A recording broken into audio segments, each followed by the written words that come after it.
Oh, yeah. Is it Tuesday? It's Tuesday, right? Is it Tuesday already?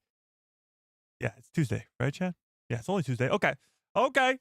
John Boyega has made some shockwaves on the interwebs as he has spoken out against Disney and talked about his time with Star Wars. We're going to talk about all of it, whether or not he's coming back for the Rey movie. Well, it seems a little less likely now, but also it is finally the month of April, and that means we are 21 days away from Andor Season 2. We are 17 days away from Star Wars Celebration, where we are going to get some massive new Star Wars shows announced, animated and live action. So it finally has happened. The time is here. We have made it, chat. But we got some bad-ish news to talk about today. So without further ado, let's dive into all of it. What's up, everybody? How's everybody doing on this fine Tuesday afternoon? Every time I say Tuesday right now, it sounds wrong. Is it Tuesday? I think it is. I don't even know what day of the week it is anymore, Chad. But I think it's Tuesday, and I'm going to go with that, even though it sounds very wrong. But we got a lot to get into and not a lot of time. So, without further ado, let's say hi to everybody in the chat, shall we? Hang on. Hang on 1 second, chat. Let me open up this. Why is the chat not working here? Oh, okay. There we go. Here we go, chat. Let's open up that. Oops. That's not what I wanted. Okay. 50 Thunder, what is up? Thomas in the house. Navarro, how we doing? Starship 66, what is up? Holly, how we doing? Freddie, what is up? WUV Grad, how we doing? Ian, what is up? Aaron, how we doing? Chris, what is up? Rachel in the house. Adam, how we doing? Robert, what is up? Ron, how we doing? Fearless, what is up? Brandon Baker in the house. Sombra Luna, how we doing? You know the deal, guys. If I missed you, you just yell at me in the chat. Let's give everybody a nice little Hello there. General Kenobi. Okay.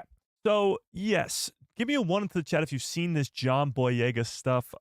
He did this recent interview, I guess, let's call it, where he talks about his time with Star Wars. And he talked about the company of Disney in general. And, well, it's not the greatest look for Disney. I'm not going to lie to you guys. He bashes on the company pretty damn hard. However, what he says here is very important. Sorry, guys. All my tabs shut down, so I'm trying to bring them back. So, okay. Let's start, well, right there. Actually, before we do, I want to get to this because it's pretty crazy, and I didn't think that this would be happening today. However, watch out for this stuff today of all days. The Acolyte is officially renewed for Season 2. Fans of The Acolyte have a lot to get excited about. Although the show was canceled soon after. Okay, let me just get to the point here. This is an April Fool's joke. Okay? This is an April Fool's joke. So, this is going to be happening pretty much all day today. I was really debating on whether or not I was going to do a joke with you guys, but I was more just like, okay, there's really stupid stuff going around like this. No, Star Wars has not been renewed, or The Acolyte has not been renewed for a second season. This is a April Fool's joke. A lot of people have been trying to do stuff like this. I actually saw on Instagram today that the Andor Season 2 has been delayed. I even debated on whether or not I was going to make the title of this live stream, Andor Season 2 has been delayed! But I didn't want to do that to you guys. I felt extra nice today, so I decided against that. And I decided to be the guy who's warning you. Warning! It is April 1st. April Fools. So don't fall for any of this crap online, especially about Star Wars news. The Acolyte has not been renewed for a second season yet, and Andor Season 2 has not been delayed yet. So, with that in mind, I guess take everything today with a giant grain of salt. However, this John Boyega stuff is coming from yesterday, okay? Yesterday. So, with that being said, Let's take a look at this. So, John Boyega says Star Wars is so white that a black person existing in it is a big deal. Toxic fans are okay with us playing the friend, but we can't touch their heroes. Yeah, that's right, chat. We're going deep today. Okay, so usually on this channel, I wouldn't touch any of this stuff with a 10-foot pole. Not the fact that it has anything to do with race or anything like that. It's just more of a negative, I guess, outlook on certain stuff. However, this is a very important conversation to have, especially when we just talked about and joked about The Acolyte getting a second season. It is a very important topic to have. And with that being said, Star Wars Celebration is at the end of this month, or at least in the middle of this month, in 17 days. And I think John Boyega being at Star Wars Celebration is a possibility. However, after reading this article, it may seem a little bit less likely. And we've been talking about the possibility of Finn returning for the Rey movie, which also seems a lot less likely. However, let's take a look at this article, see what John actually had to say, because he's been very vocal in the past about his time with Star Wars, but he really opens up here. John Boyega calls out Star Wars for being so white during an interview as part of a new Apple TV original documentary called Number One on the Call Sheet, Black Leading Men in Hollywood, via Entertainment Weekly. John Boyega debuts as Finn in Star Wars The Force Awakens and reprises his character in The Last Jedi in The Rise of Skywalker. His role in the sequel trilogy led to online harassment from racist and toxic Star Wars fans. They put Star Wars in quotations. I put fans in quotations because anybody who's harassing an actor online for with racist and toxic comments is clearly not a fan. Upset with the black actors playing a lead role in a space franchise. So here's what John Boyega had to say. Let me tell you, Star Wars always had the vibe of being the most whitest elite space. Most white, okay, sure. It's a franchise that's so white that a black person existing in it was something, John Boyega said in the documentary. You can always tell it's something when a Star Wars fan tries to say, well, we had Lando Calrissian. We had Mace Windu. Samuel L. Jackson. It's like telling somebody how many chocolate chips are in cookie dough. Like they just scattered them out there, bro. First things first. What he's saying here, it's not a lie. What he's saying here is completely true. There's plenty of Star Wars fans out there that would say something along these lines. Now, I'm not going to sit here and tell you that Star Wars, the galaxy far, far away that George Lucas created 48 years ago, is anywhere close to any of this. However, you see Star Wars tackle the big concepts, let's say, the big messages in the real world. I mean, Anakin Skywalker, the chosen one himself, is a slave, or was a slave. So it really does tackle those massive topics. However, one of the biggest ones is the real world topics of the sequel trilogy, and that is, of course, John Boyega's character of Finn being sort of pushed to the side, made smaller on posters in different countries. All this crazy stuff that he had to deal with from toxic Star Wars fans, as I put in quotations. But all of that is ridiculous. All that, it's the same thing of Ahmed Best in the prequel trilogy, Hayden Christensen in the prequel trilogy. These actors getting shit on by these Star Wars so-called fans, and then, well, their characters being diminished, like Ahmed Best's Jar Jar Binks, like Finn in the sequel trilogy. So, it continues. They're okay with us playing the best friend character, but once we touch their heroes, once we lead, once we trailblaze, it's like, oh my God, it's just a bit too much. They're pandering. The actor added, while also acknowledging that being cast in the franchise was a fundamental moment in his career. Of course, kickstarting his career to this massive thing that it is now. However, we've been talking about for months now the return of Finn to Star Wars. Now, the question becomes, do these comments that he's making in this docuseries mean he won't be returning to Star Wars? Does John Boyega saying this about the Star Wars fans, again, I put in quotations, make you believe that he is not returning to Star Wars? I'm actually going to put this up in a poll in the chat because we have Star Wars Celebration this month. The Rey movie is very likely to be getting a big announcement and a big update. And the biggest question remains, will John Boyega return as Finn in the Star Wars galaxy? Now, with that being said, I'm going to put up a poll in the chat. Do you think John Boyega, will return to Star Wars? Yes or no? Tell me in the chat. Will he return? Now, let me bring up something pretty interesting here.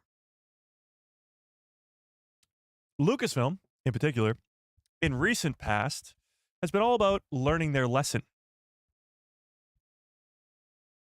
Learning their lesson in the ways of the sequel trilogy didn't go the way they wanted it to, clearly.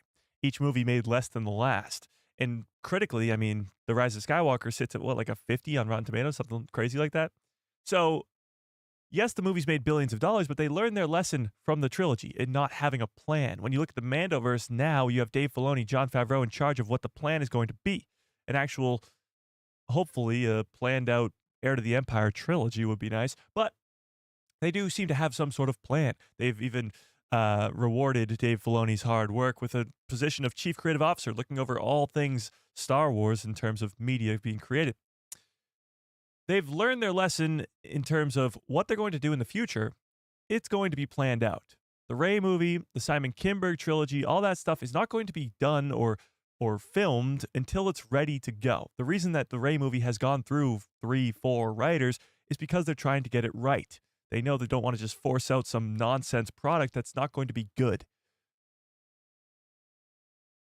Lucasfilm is learning that lesson. Disney, I mean, is slowly learning that lesson as well. I mean, Snow White over this last weekend is completely bombed, and I think they're taking that to heart, I hope. But Lucasfilm is slowly learning their lesson, and you see it in the product that is being released. John Boyega seems to be the biggest what if he returns. Because if John Boyega returns, it's this massive feel-good moment for the Star Wars fandom. It's a massive feel-good moment for John Boyega and Star Wars itself. Because he won't return as the best friend, let's put it, as he mentions here. And I just mentioned that he'd be in the Rey movie. Let's not forget that there is another Star Wars movie that is coming out before the Rey movie that'll take place in the sequel trilogy time period. We don't know much about this movie. It's just Sean Levy is directing. Ryan Gosling will likely be in the movie. What if it's a Finn movie? Never thought of it before. However, what are you going to do?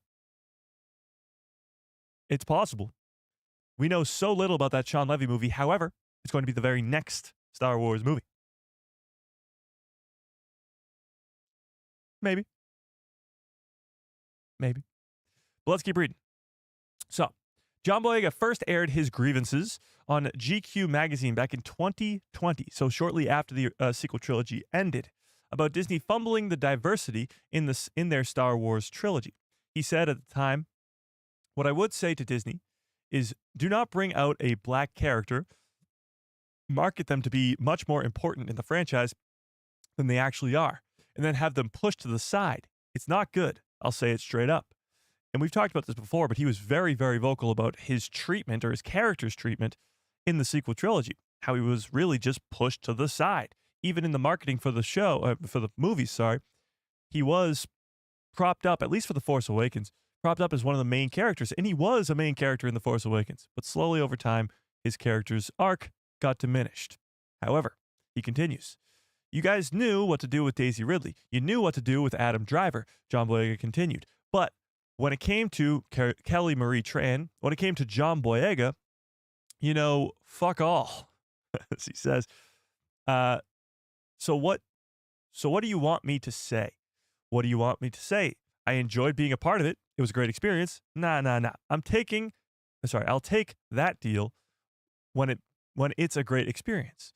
They gave all the nuance to Adam Driver, all the nuance to Daisy Ridley. Let's be honest. Daisy knows this. Adam knows this. Everyone knows this. I'm not exposing anything. Talk about being very honest. Now, it sounds crazy to say these things, but it's absolutely true. John Boyega's character probably should have had a bigger role in the sequel trilogy. A lot of fans really, really loved the character of Finn. And when I say fans, I mean actual fans. Those fake people, they call themselves fans. It's people who literally just crapped on him because of the color of his skin. Same to Kelly Marie Tran. Same people who did the same thing to actors in the prequel trilogy, like Hayden Christensen, Ahmed Best, Jake Lloyd, a literal kid actor. It's insane. Those people try to call themselves fans, but they clearly are not. But the problem becomes what they did with the character. They diminished his role in the sequel trilogy, and in marketing wise, they got rid of him completely, especially in different countries. So he's vocalizing his grievances towards his time with Star Wars. However, we cannot forget all the other interviews with John Boyega, how he talks about how much he is a Star Wars fan, how much he loves the franchise of Star Wars. And here's the deal. If Lucasfilm wants a really good feel-good moment, especially with the fans and sort of getting them back on their side in this John Boyega battle, if you will, it's bringing him back, and it's bringing him back in a way that John Boyega is excited about, so that the fans are excited about. When he talks so brutally honest about his time with Star Wars, we don't sit here and go, oh, John Boyega sucks. No, we go, John Boyega is right. He's absolutely right. And one, it needs to change. And two, we need redemption for John Boyega.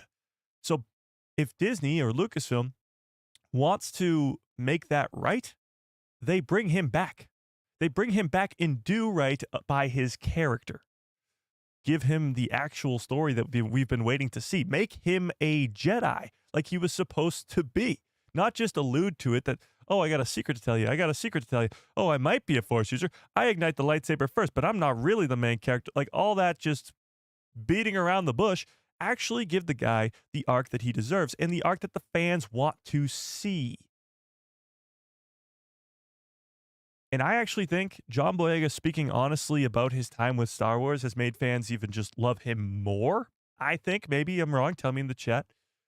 But I think that it's made fans love him more because he's not going to just bullshit you. He's not going to tell you just lies all the time. He's going to tell you what really happened, and I think fans like that. Fans like to see that. And in turn, I think Lucasfilm and Disney learned their lesson from that. It won't happen again, hopefully. And John Boyega is making sure of that. That stuff like this just won't happen ever again. Because if you just keep quiet about it, then it's not going to go anywhere. It's going to continue to be an issue.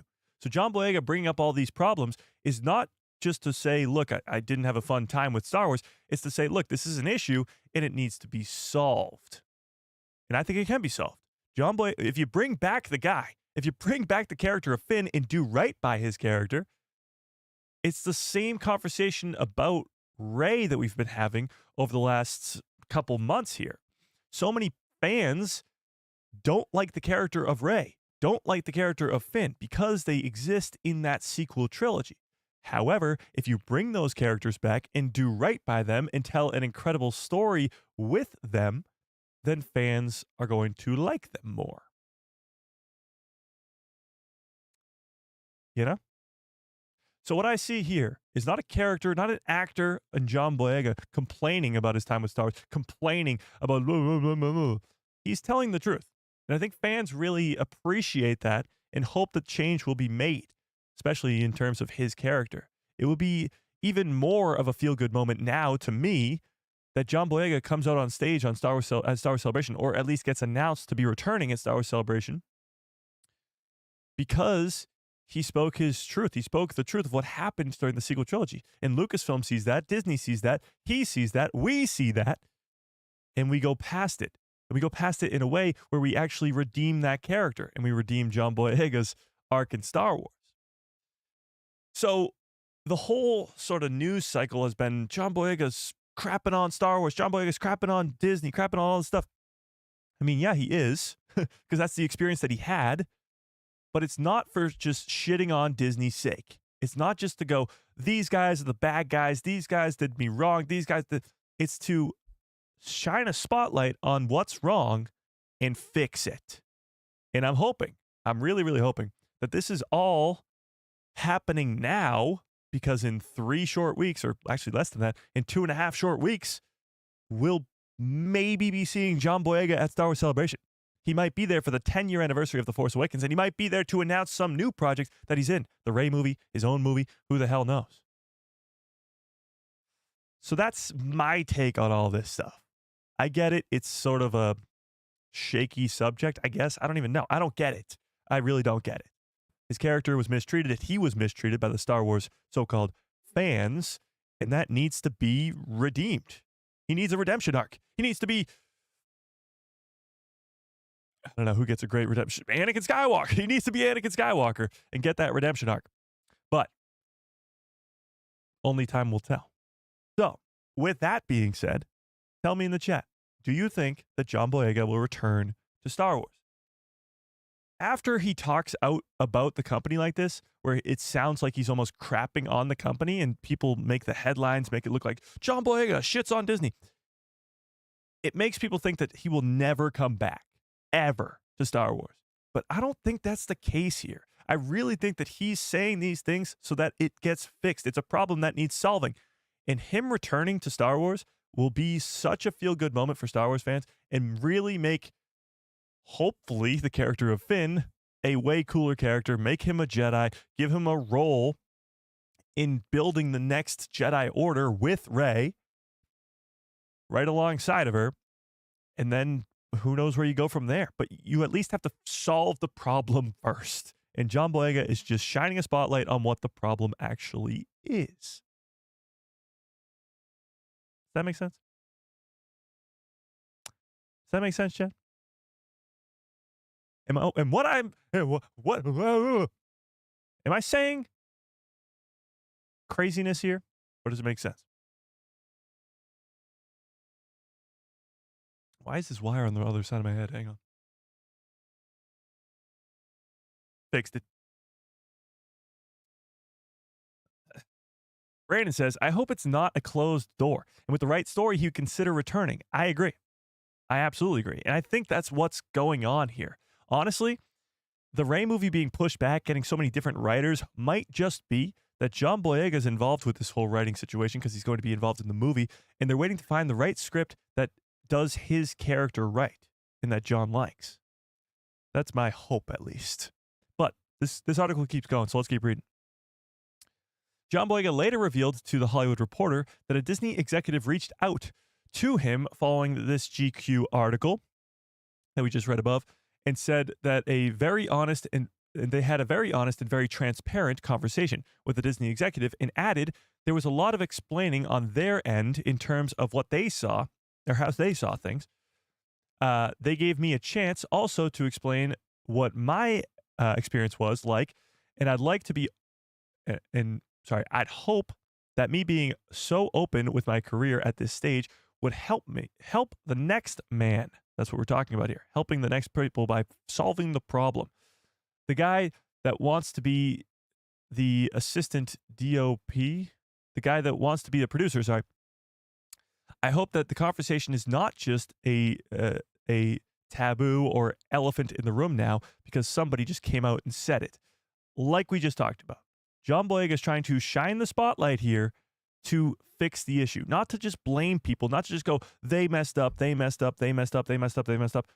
they should get fired or whatever. That's not what he's saying.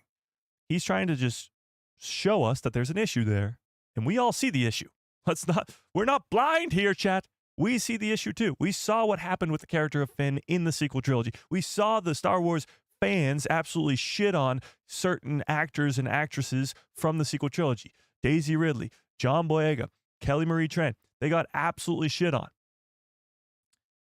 And we saw how that was handled, and it needs to change. So he's just exposing the issue, and now it needs to be fixed. But he does say that somebody reached out to him from Disney, and they had a very honest and very transparent conversation. They explain both sides and hopefully trying to get it fixed. That's the biggest thing. So, if you want to watch this whole thing, it's on Apple TV Plus right now to be streamed. It's called the number one on the call sheet, Black Leading Men in Hollywood. So if you want to watch that whole thing. But that's pretty much what the craziness has been for the last 48 hours in terms of Star Wars news. Every headline bending this one way or another, just talking about how John Boyega's going crazy. Blah, blah, blah. Yeah, it's ridiculous. He's exposing the issue so that the issue can be fixed. It's as simple as that, and he's not wrong. He's absolutely not wrong. So he speaks out about Disney. People lose their minds, but he's right, and it needs to be fixed. And in his own sake, for John Boyega himself, I truly hope and believe that Finn will be back.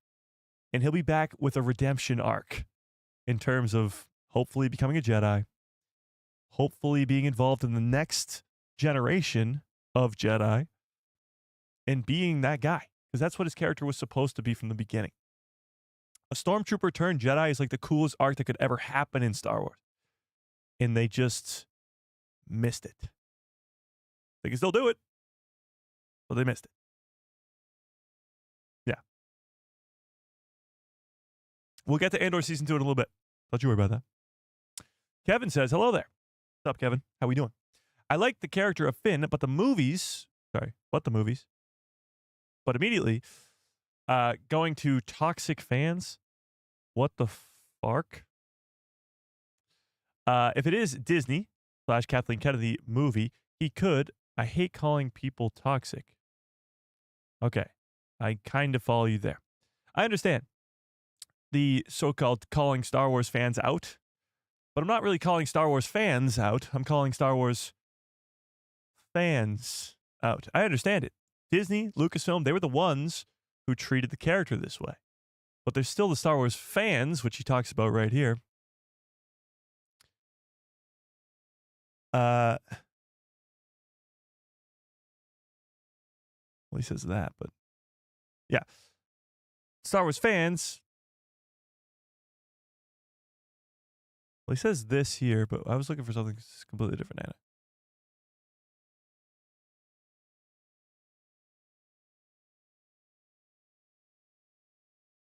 Yeah, well, he talks about all this crap that he got from the fans. So, Kelly Marie Tran and himself getting all the crap from the fans.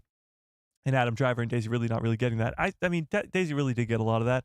It's more so the fans not liking the character and then associating that with the actor, it's him themselves. It happened with the prequel trilogy. It happened again with the sequel trilogy, and I'm sure it's going to happen again. It actually did happen again with Reva and the girl version of Leia, little girl version. Like, fans crapping on actors because the characters that they portray is just absolutely ridiculous. And those fans, so to speak, are just not. So it's an issue on both sides. Absolutely. Disney is the one who dealt with the character of Finn that way. But also the fans still absolutely destroyed this guy and came after him, giving him death threats and all this crazy stuff online. That's still a big part of the problem. You know? Finn should team up with the Broom Boy at the end of The Last Jedi. That'd make a great Jedi team. Broom Boy. What a crazy ending. Yeah. Sure. Why not? Yeah. True. Finn deserves much better than what Disney gave him. True. I agree with that. Rose just felt like a checked box. Well, Rose's character got so much shit in The Last Jedi, so they completely diminished her character in The Rise of Skywalker. Similar to what happened with Jar Jar Binks in the prequel trilogy, where he's a main character in The Phantom Menace, and then he's pretty much non-existent for the next two movies. Yeah.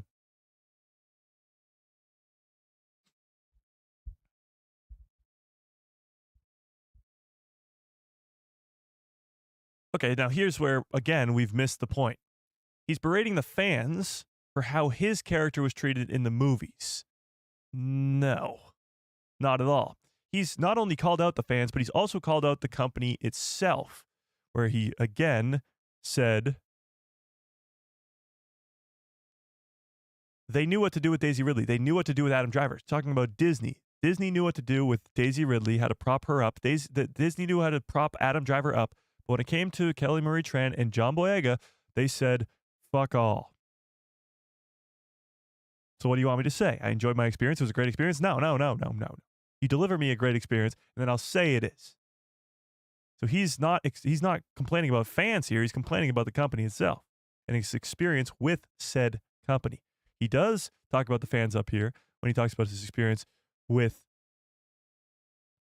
being a so-called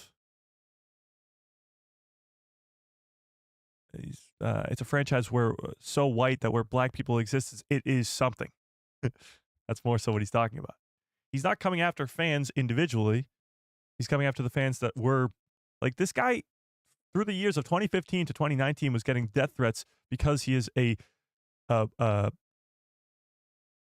African-American man in Star Wars. Like, it's as simple as that. You want to deny that that exists? Go for it, but it does. And it's ridiculous. So, again, it's so ridiculous that it sounds laughable, but it's true. And it's crazy. Like, those people consider themselves Star Wars fans, which is even more crazy. So, yeah, he's absolutely going after both the company and the fans that just literally threatened his life for half a decade. I wouldn't be too happy about that either. Yeah, no? Yeah, no? Oh, absolutely. It's from a minority in the fandom, but it's still a very vocal one. We talk about this all the time. I still believe that the majority of the Star Wars fandom are incredible people. People like you guys and people like just great people who just love Star Wars, love going to all these conventions, Star Wars Celebration, getting hyped up for shows, enjoying the shows when they come out. There's a reason that this works. There's a reason that the show that we have right here, right now, the people who love Star Wars works. There's a reason. Because people love Star Wars. I do agree with you that there's a smaller portion, let's call it, of the Star Wars fandom that just loves to scream and hate and do all that stuff about everything. Doesn't matter if it's the best thing of all time or the worst thing of all time. They're going to hate on it regardless. They're going to crap on the actors. They're going to call them out. They're going to shit on them online. And yes, that is a very, very, very, very, very small piece of the Star Wars fandom, but it exists. It exists. And they're loud as fuck. Let me tell you. They're really, really loud. And that's the problem. Absolutely. For sure.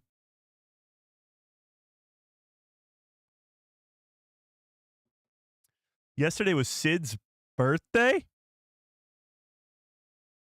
That can't be right. Incorrect. I hope not. Yeah. I agree. There are some actors but some actors and creators seem to focus on the hate when the majority of the fandom is not that. I agree with you. That's true. But there's still the problem of those people screaming louder than everybody else. I still attest that there's more positive Star Wars fans out there than there are negative, but the negative ones, they get all the views. They do all they get all the comments and all the wars in their comment sections. They like to antagonize the Star Wars fans to make them click more and comment more to get more interactions and to get more money. It's all about money. Conflict sells, as much as I hate to say it. If I wanted to make $1 bajillion, I would have made a Star Wars channel about crapping on Star Wars. It's just not something I want to do with my life. I don't want to go to bed being like, oh yeah, I crapped on Star Wars all day today. I did it. No, that's not what I want to do. So some people can do that. Some people can lay their head on their pillow and go, I did it, Mom. But no, I couldn't do that. So there's plenty of, it's not rocket science. Let's put it that way. If you want to make a lot of money on pretty much anything, but specifically Star Wars, crapping on it is the way to go. Absolutely shitting on everything that exists and everything that comes out. That's the way to go.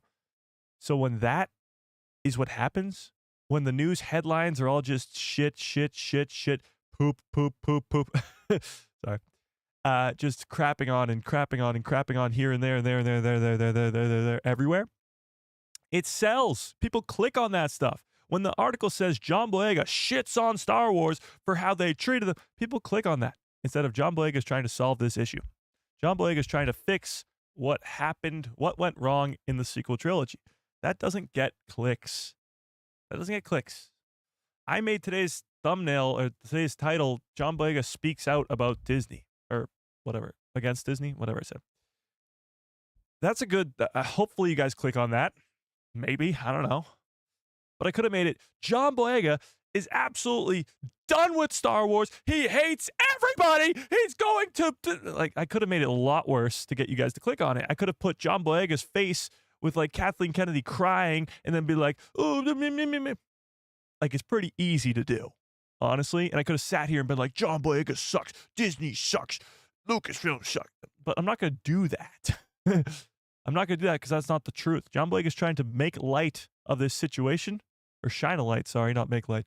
Shine a light on the situation to fix the issue. Because there is one. And it's not just an issue at Lucasfilm, because there is one, and Disney, because there is one, but there's also an issue in the Star Wars fandom. All three need to be solved. All three need to desperately be solved. And here's the deal. I think John Boyega coming back is only, only 46% of you think is possible. John Boyega coming back would solve a lot. Having him come on stage and be like, guys, I know I talk shit about the company because it was shit. My experience was horrible. I was treated terribly by the company, by the fans, all this. Like, but I know it wasn't the majority of the fans. It was just a small piece of the fandom just hating to hate, blah, blah, blah. He comes out, talks about this, and goes, but we're back. I've read the script. It's incredible. You're going to see Finn all badass as ever. It's going to be awesome. You guys, I can't wait. You guys shouldn't be able to wait. This is going to be, it's going to be so good. So good. Like, if he comes out on stage and does that, I mean, how can you not get excited about that? How can you not be so hyped up by something of John Boyega, who got shit on by Disney, by Lucasfilm, by the toxic fans of the Star Wars community, coming back on stage in front of Lucasfilm, in front of Disney, and going, yeah, I said that, and I meant it, because it's what happened. But we're back. We're back to fix the issue. We're back to solve the problem. And I've read the script, and it's fucking incredible. It would be awesome. It would be the coolest. If that happens at Star Wars Celebration, it will be the biggest thing of the weekend. It'll be the biggest thing. We could get a Mando trailer. We could get Star Wars announcements of shows and movies and animated shows and all this crazy stuff. That would be the biggest thing of the whole weekend. It would. Bringing back John Boyega as Finn, where he has talked so brutally honestly about his time with the company, it would be the best thing of the whole weekend. Yeah. Sounds like RDJ coming on stage for Avengers Doomsday. It would be bigger than that, though, because RDJ had like the greatest time ever as Iron Man for a whole decade. John Boyega got absolutely shit on for a half a decade. It'd be bigger than that. So what did John Boyega sacrifice? Everything. Yeah.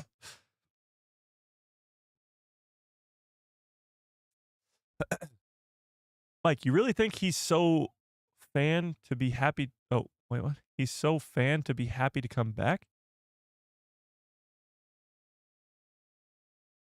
You think that I'm not reading this correctly. You think that is happy wherever she I don't know what. Oh, you think Kathleen Kennedy will be happy being attacked like that? Here's the deal. It's not about that. It's about that Lucasfilm made a mistake, and it's fixing that mistake.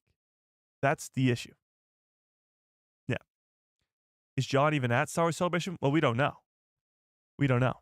But here's the reason he should be at Star Wars Celebration. 1, 10th year anniversary of The Force Awakens. 2, we're getting an update on the Rey movie. And 3, Sean Levy's movie takes place 5 years after the sequel trilogy, before the Rey movie. I think Finn should be involved in that movie, I'm being completely honest. Yeah. Yeah. Yeah. Mr. Revenge says, Mike, Disney should stop announcing content until the said content is actually in production officially. It's just not how it works, though. I think a lot of times what happens, well, behind the scenes, a lot can happen. I mean, you could lose a director, they get busy or whatever, a writer, their script's not good or whatever it may be.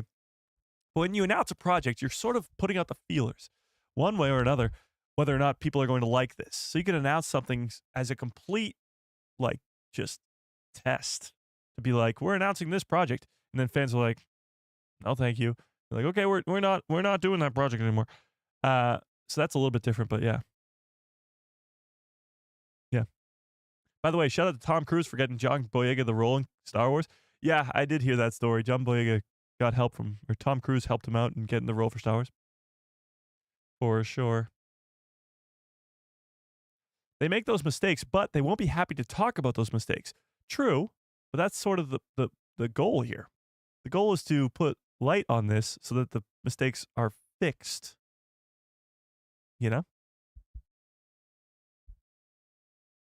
Yeah, so many fans love the character of Finn in the sequel trilogy and hope that they do right by him by making him a Jedi at some point in the future. But it's more of a matter of when.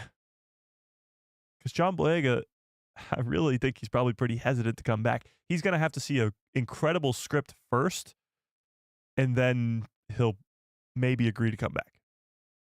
Yeah. Indeed. My reaction when the Mandalorian Grogu trailer gets released. Yeah, it's going to be awesome. I mean, Star Wars Celebration's in 16 days, 17 days, something like that. 17 days. And it's going to be absolutely insane. Like, new shows, animated and live action, possibly a Keller and Beck show, because Ahmed Best was talking about how hyped up he is to go announce something very huge on stage. So probably a Keller and Beck show, or at least Tales of the Jedi about Keller and Beck, or something along those lines. Then you're getting animated shows. Maybe a Luke Skywalker Jedi Temple show, maybe an Omega and Harrison Dula show, maybe a Hidden Path show, maybe a Clone Rebellion show, whatever it may be. You're getting a fully multi-season animated TV show. You're getting most likely a teaser trailer for Ahsoka Season 2 that probably won't be released publicly. You're getting some massive announcements for Vision Season 3, Andor Season 2. All the movies are getting big updates, like the Rey movie, the Simon Kinberg trilogy, the Dawn of the Jedi movie. There's going to be an insane amount of announcements, news, updates, all that crazy stuff at Star Wars Celebration in just 17 days. That's it. It's going to be crazy. It's going to be absolutely wild. Rebel Sith, what's up? How we doing? If John comes back, do you think his character will die? Okay, I get it. I kill off every character, but yes, I mean, every character eventually will die. However, with that being said, if they bring him back, it'll be likely in the same way they're bringing Daisy Ridley back. He'll be, and she is going to be more of a mentor role, more of a, I guess, Obi-Wan type, as they've been describing Rey's to be. Yeah. Oh, Darth Plagueis lives with a very generous $10 holla. Says, it's April, Star Wars Celebration, Andor Season 2, Revenge of the Sith. What are you looking forward to the most? Oh, that's tough. Chat, what are you looking forward to the most in April? Because, yes, we are getting Star Wars Celebration. We are getting Andor Season 2. And we're getting the re-release for the 20th anniversary of Revenge of the Sith into theaters. That's really difficult.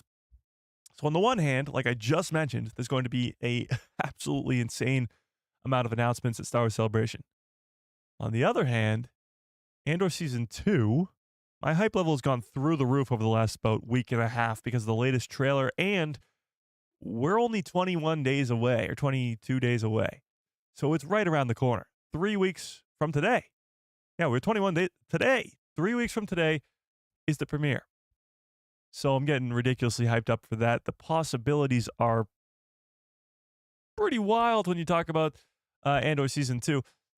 But I've never seen my favorite Star Wars movie of all time in the theaters before. So it's kind of hard to put anything above seeing Revenge of the Sith in the theaters for the first time ever. But I feel like it might be Star Wars Celebration because it's the closest. But I appreciate the super chat, Dr. Plagueis. I really, really do. $10 is extremely generous. And super chats memberships keep the lights on over here. Yeah. So we were talking about it obviously before, but because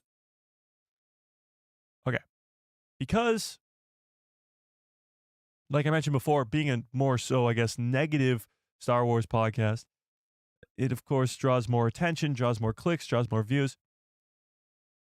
The view rate that we are getting on live streams and videos and shorts and all that stuff, it's just not enough. Not your guys' fault. It's just not enough to sort of financially carry me, I guess. So all this to sort of say, we have to dwindle down the live streams. And we, of course, do 3 live streams a week. We've done 3 live streams a week for almost 2 years now. But I think we're going to have to dwindle down to either 1 a week or 1 every other week, because I just got another job. So I have to go every Tuesdays and Thursdays are through the work week. So I just can't do it. So it has to be Saturdays, and even Saturdays now, I'm going to have to do maybe every other Saturday. I really don't know how it's going to work anymore, but it's just not, it's not you guys. Don't get me wrong. I would live stream every freaking day if I could, but the reality of the situation here is it's just not feasible. It's just not. Yeah. Samantha will be the new, oh, thanks guys. Just throw me to the side. Yeah, sure. Yeah. Unless there's huge breaking news. Yeah, I mean, huge breaking news is always great for the channel. It always boosts views quite a bit, but yeah, you know. Yeah.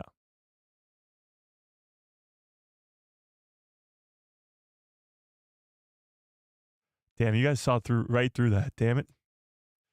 You guys saw right through that, chat. I got like 2 people to say, no, this can't be.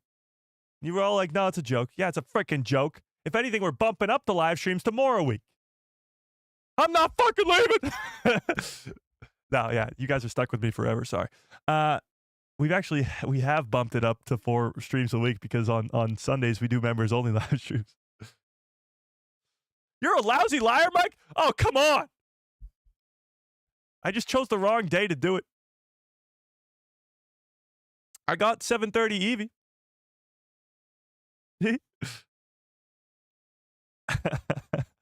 Yeah. I can't wait for the animation announcements more than anything at Star Wars Celebration. Yeah, it's going to be great. See? I got some of you. I just chose the wrong day of the year to do it. April 1st, you guys were already on top of it. I was going to do something similar to that, but even maybe more big. But then before the live stream even began, you guys were like, oh, happy April Fools. I was like, I'm never getting any of you guys with this. Ever. So I decided 45 minutes into the stream to do something in it. Yeah. I tried. Don't say I didn't try.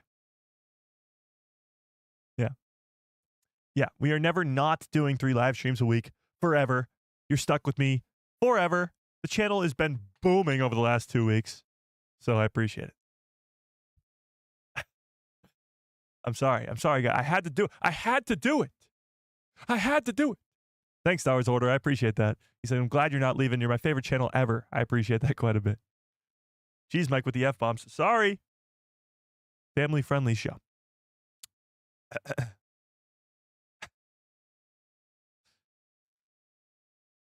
Yeah. It fell on its face when you said another job. What do you mean? There had to be an explanation for it. Yeah. Only Star Wars channel I sub to? Wow, Ron, that's insanely generous. I appreciate that. I appreciate it. Thanks, Ron. Okay, but let's get back on topic here. So John Boyega calls out Disney yet again, calls out the fans yet again, and it's the same thing over again.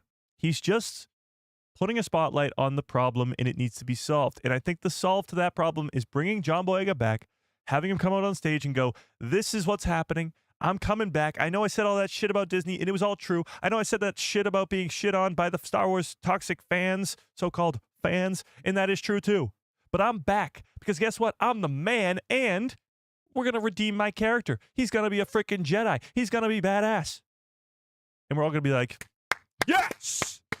Yes! Yeah. So that's what I'm hoping is going on here. That's what I'm hoping is going on. But most of you don't agree. 50. Let's end this poll, actually. I'll start up a new one. What the heck? Where's the poll? Do you think John Boyega will return to Star Wars? 58% of you say no. Almost 60-40, the no side. And honestly, I get it. I get it. I mean, he does talk shit about the company quite a bit. And to bring that guy back from a company perspective would be pretty difficult. Yeah. Yeah. Saying Sam was going to be the new permanent co-host would have been mean, but believable. Oh, well, there you go. So, with that being said, the Acolyte should make John Boyega not trust the Star Wars fandom. Well, the Acolyte is another sort of same issue type deal. Is a lot of those same fans were screaming bloody murder about nothing. And you can either like the Acolyte as a show or not, and that's perfectly fine. I personally really, really liked it and hope we get a second season, but that's a whole other question for a whole other time, especially not for an April Fool's Day stream. But just happens that we stream on April 1st. What are the chances? But I agree. I mean, the Acolyte didn't really help with that situation. However, it's almost the opposite of what happened with the sequel trilogy. The Acolyte wasn't taking a character like Amanda Steinberg's character of Osha and May and making it, I guess, marketing them differently. They are the main characters of the show. And that didn't change throughout the course of the show. Like, they didn't do what they did to Finn's character. They didn't do what they did to John Boyega. It's almost like they've already sort of learned their lesson a little bit with the Acolyte. So maybe they have been learning the lesson. I don't know. I'm not the one who brought up the Acolyte. It's a Star Wars Order says, no matter what the topic is, Michael always brings up the Acolyte. It wasn't me. It was you, chat. Blame yourselves. I didn't do that. Mike, do you play Splatoon? I don't even know what that is. So, no. Yeah. Yeah.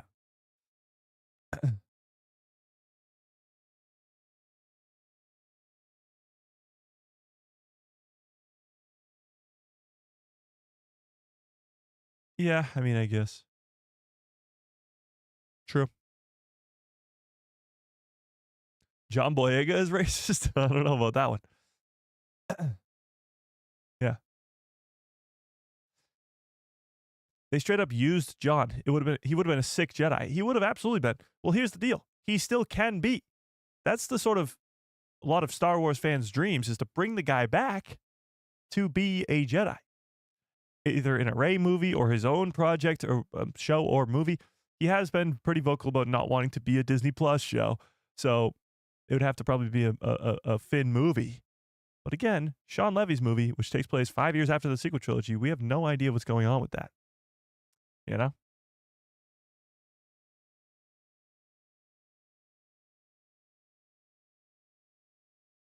I mean, you got a point there, Samson.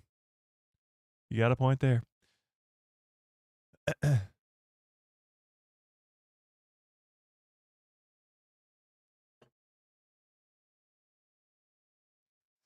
Bring on Andor Season 2. Well, it's coming on pretty soon. It's coming on pretty damn soon. Yeah, I mean, with the character of Reva, and Moses Ingram in particular, she got a lot of shit online for her character. But again, that's not her fault. She's not the one writing the character. And I don't like Reva either, but I'm not going to take my not liking of Reva out on Moses Ingram. And that's sort of the issue that some fans, again, I don't even see them as Star Wars fans, can't figure out. Like, they're blaming these actors whose job it is to be the character written on the page for their performances when it's not their fault. Like, they're not the ones writing the scripts. They're not the ones writing the characters. Like, it's ridiculous. Reva's writing was bad. Oh, I know it was bad. I watched the show. Her character was very interjected into a story about Anakin and Obi-Wan, and she shouldn't have been. Her character could have worked if it was written better, but that's not in any shape or form Moses Ingram's fault. Like, that's not her fault at all. And the same is said about John Boyega. John Boyega's character was not written well throughout the course of the trilogy, and that's not his fault. You don't think he wants to be a Jedi? You don't think he wants to have a badass character arc where he's cool and great and awesome? You know?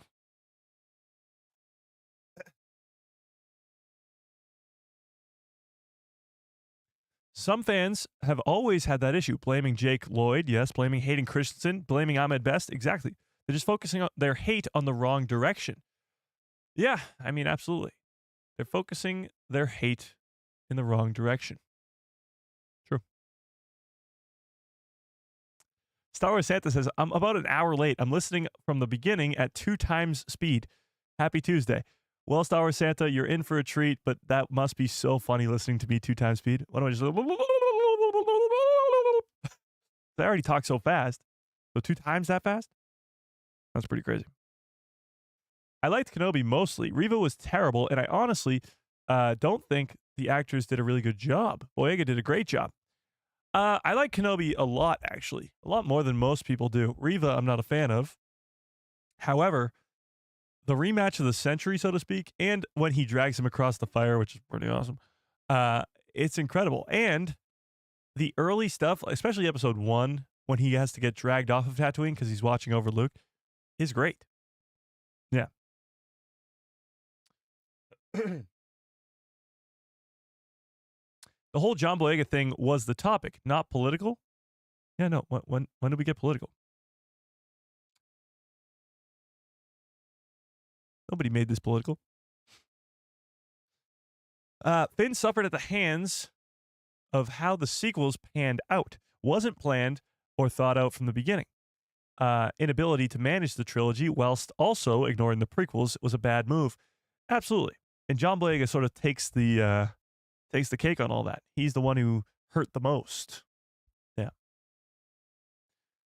The Cassian Andor character is played by the Cassian Andor character is played by a Latino actor. So I don't know, is he right? That's not really the point he's trying to make, I guess. You know? Yeah, no. Okay. Let's switch gears a little bit here because I want to well first let's finish this. Yeah, let's put an end cap on this whole dang thing here. So, this is I'm going to go to this one other article and then we're going to switch gears a little bit. Okay. John Boyega calls out Star Wars fans who can't accept diversity in the franchise. So again, this is a lot of the similar stuff we just saw. We saw this already and this already, but there's more that we haven't seen. So Boyega has definitely been vocal about his past experiences with racism in the Star Wars community, as well as his feelings of Disney sidelining his character in the sequel trilogy. Again, we're not talking about just one or the other. We're talking about both. His experience with Disney, his experience with Lucasfilm, and his experience with the Star Wars fandom. We've also seen the dark side of the fandom rear its ugly head when it comes to other actors in the franchise, such as Kelly Marie Tran, Amanda Steinberg, receiving tremendous online vitriol and radically motivated hatred. So that's similar to what happens, that's the recent examples, similar to what happened with Jake Lloyd, Hayden Christensen, Ahmed Best. Kind of funny that it's 2 characters that both portrayed Anakin. I don't know what that's about. But those actors and actresses getting absolutely shit on. And not like just, oh, your character's bad. No, we're talking like actual death threats, actual you're so bad in this Star Wars universe that I'm going to end your existence, like that crazy stuff. And it's horrible. Like, obviously, any normal person would see that and go, this is wrong. This is bad. However, just because we know it's wrong and we know it's bad doesn't mean it still exists. Doesn't mean it still didn't happen. Exactly. Negan says it. I don't think John Boyega was bad. It was just terrible writing. Exactly. So the reason for that, him getting all the shit from the Star Wars fandom, is not warranted here. You know? So, having said that, even with some of the painful experience he got, John Boyega still remains grateful for his foray in the galaxy far, far away. The Force Awakens to me was a fundamental moment, he says. We waited months for that. When that big call came in, that was the call that all those stars talk about that changed their lives and stuff like that. It's like, that's it. That's the call. It's such an attack on reality. Sorry. So he's talking about still how getting Star Wars was the biggest thing in his career. How this was the life-altering, life-changing thing that happened for him. And he would not trade it for the world. However, is he done with Star Wars? Is his experience with the sequel trilogy turned him away? Well, that's what they're asking here. Is John Boyega done with Star Wars? I, for one, certainly hope not. And the end of this article gives me a glimmer of hope. Hearing his sentimentality, that ain't a word, when talking about being cast in Star Wars movies, brings back fond memories of the time and the possibility of that came with it. Almost a decade later, wow, we are a decade later from this time, I'm reminded that there is still a lot of work that needs to be done at Lucasfilm and in the fandom community of Star Wars to build the franchise into something that is even more expansive and inclusive. So, obviously, you have the issues that still happen today. However, I think over the last decade, since all this stuff happened with the sequel trilogy, things have changed drastically in the Star Wars fandom. We do have characters, and obviously that still gets shit on, and actors like Moses Ingram, like the little girl who played Leia in Kenobi, like a lot of the Acolyte cast, but in particular Amanda Steinberg. You have actors that are still getting crapped on. I just think that we've taken a step in the right direction, especially with John Boyega being very vocal about his experience with Star Wars. So, with all that being said, again, on a usual Tuesday, I'd not be touching any of this with a 10-foot pole. However, it's very important to talk about, and it's extremely important because it is April. This is the month where everything changes. Announcements up the wazoo at Star Wars Celebration in just 17 days. Andor Season 2 starts in 3 weeks from today, and Revenge of the Sith comes to theaters. So let's talk about it just a little bit, because we have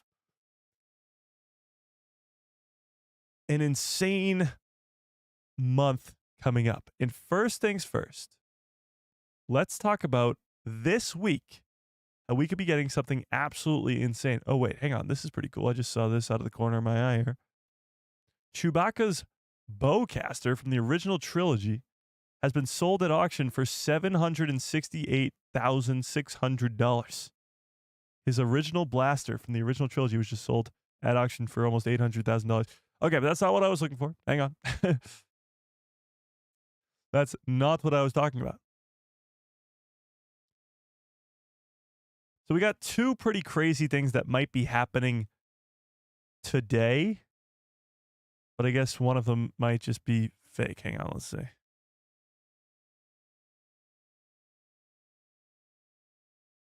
Yeah, one was an April Fool's joke. Sorry, chat. Okay, but the first thing is happening this week.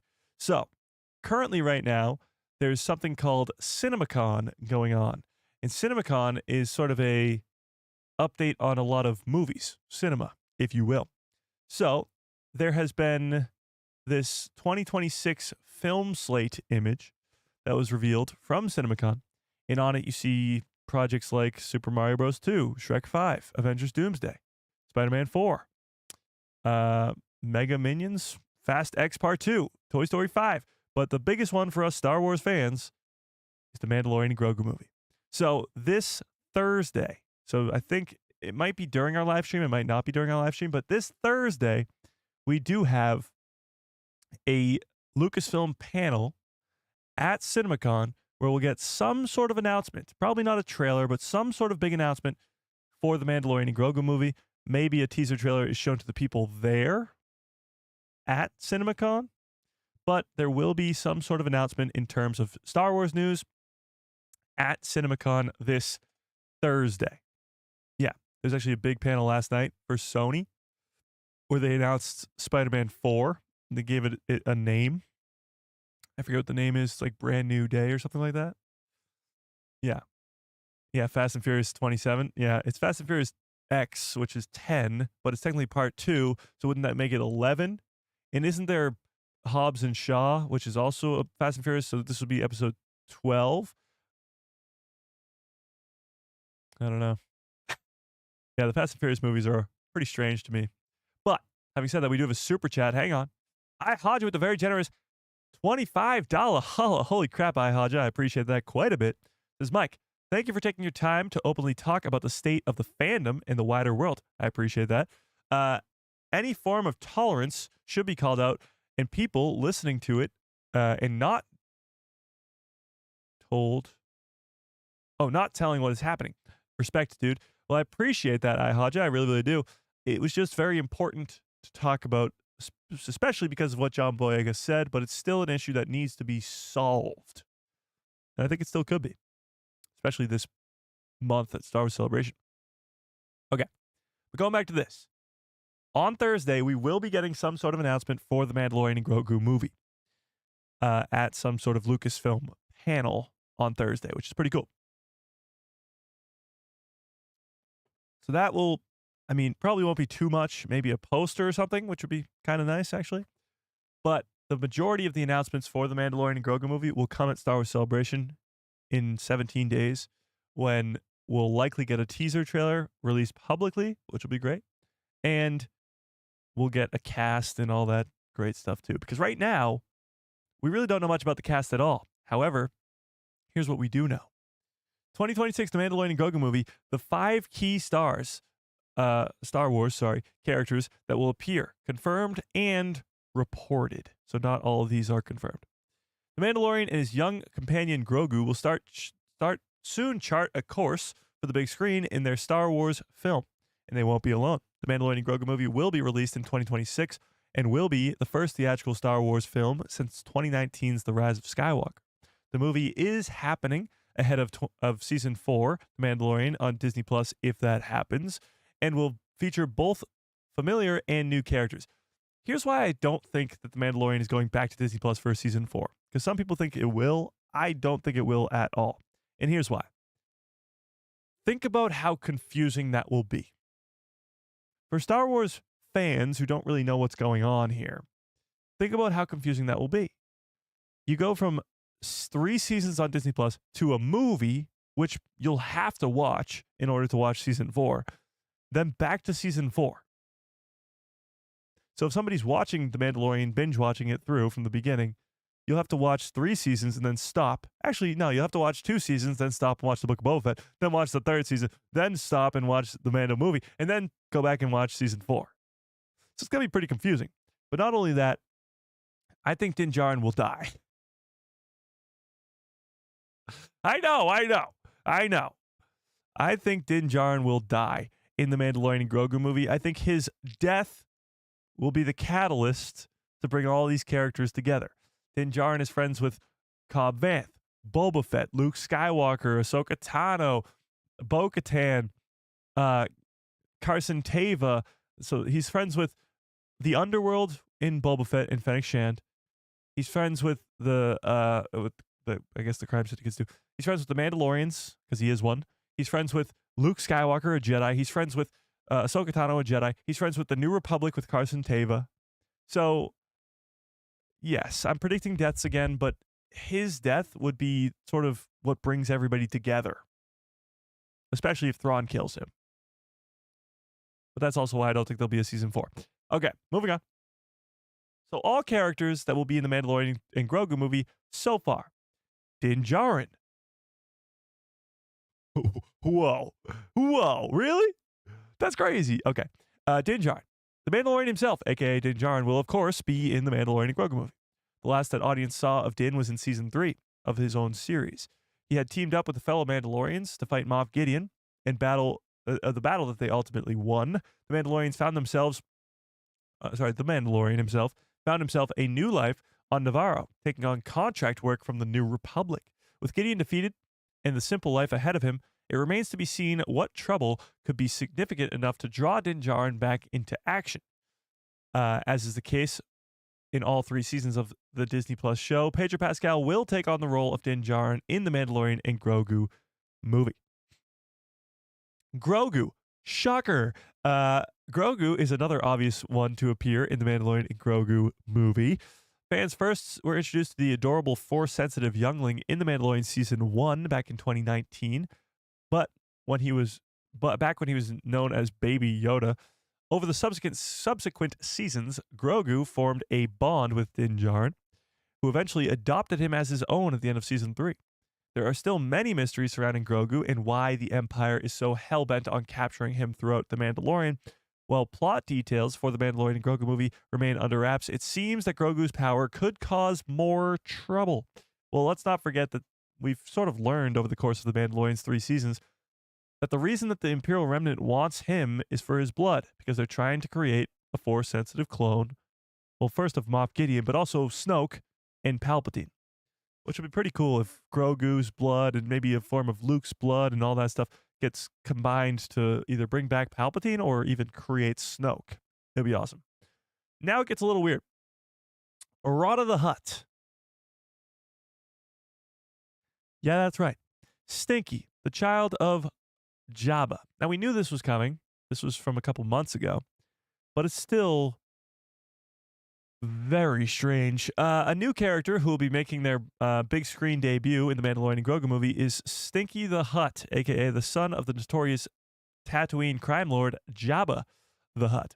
Rada was first introduced in the animated Clone Wars series, actually the movie, right? It was kidnapped as a plot to discredit the Jedi Order. However, Ahsoka Tano and Anakin Skywalker successfully rescued and returned him safely. The Mandalorian and Grogu movie will take place many years after this. When Rada is introduced in the film, he will likely be the new head of the Hutt clan. The Bear star, Jeremy Allen White, is confirmed to be the voice of Rada the Hutt in the 2026 Star Wars movie. That also does confirm that he'll be speaking the normal human language in Star Wars. Because the Hutts obviously speak Huttese, where they're like, ho, ho, ho, ho, ho, you know? So he's speaking English at least, unless they just hired a massive actor to just go, ho, ho, ho. It seems kind of irrelevant. There's also very strange rumors about Rada being jacked, like shredded, and fighting inside of a gladiator ring. I know. The leaks and reports for this Mandalorian and Grogu movie are so strange and don't seem anything like what this movie's actually going to be, but I guess we'll have to wait and see. Next up, we got Zeb Aurelius, the only Rebels crew member to not be in Ahsoka, which is pretty weird. The reunion of the Rebels crew will happen at some point, possibly in the Mandalorian and Grogu movie, but I doubt it. Many of the animated characters from the Clone Wars and Star Wars Rebels have made their way to live action in Ahsoka and the Mandalorian. But Zeb Aurelius, a key member of the Ghost crew, has been absent. This will change in the Mandalorian and Grogu movie, where Zeb is finally set to make his live action appearance. Yeah, what? Oh, beyond a brief cameo in the Mandalorian season 3. Okay. The character was confirmed to appear in footage screened at 2 audiences at D23.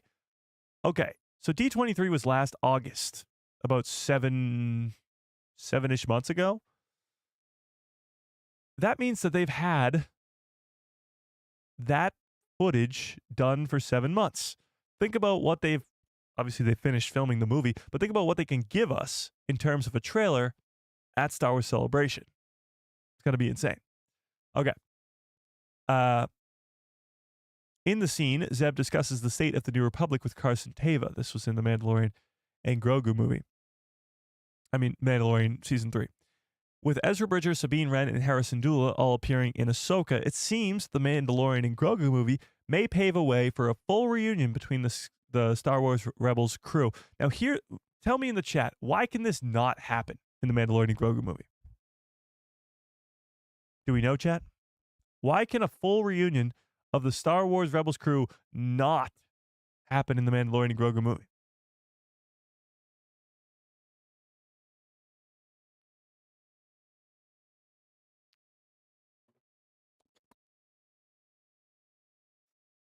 Can I get a people who love Star Wars? Well, if you become a member, you can, if that's what you're asking.